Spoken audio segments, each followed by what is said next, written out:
ವ್ಯಕ್ತಿ, ನೋಡಕ್ ಚೆನ್ನಾಗಿಲ್ಲ.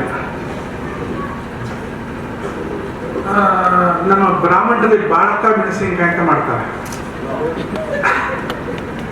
ನಮ್ಮ ಬ್ರಾಹ್ಮಣರು ಅಂತ ನೀವ್ ಯಾಕೆ ಹೇಳಿದ್ರೆ ನಿಮ್ ಜಾತಿ ಹೇಳ್ಕೊಂಡ್ರಲ್ವ? ಹೌದ್ರಿ, ನಾವು ಬ್ರಾಹ್ಮಣರು.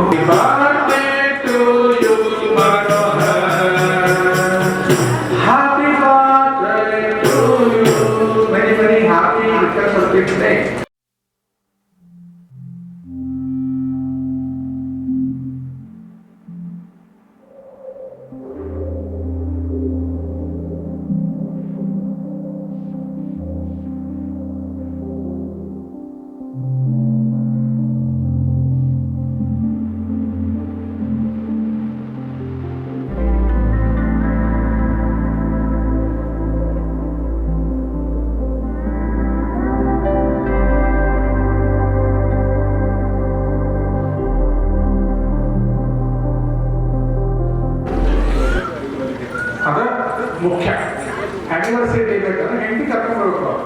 ಅವನಿಗೆ ಯಾರ್ಯಾರು ಹೆಂಡತಿ ಬೇಕಂತ ಬಂದಿದ್ರೆ ನಾವು ಕೊಡೋಕ್ಕಾಗಲ್ಲ, ಅವನಿಗೆ ಹೆಂಡತಿ ಇದ್ರೆ ಕೊಡ್ತೀವಿ.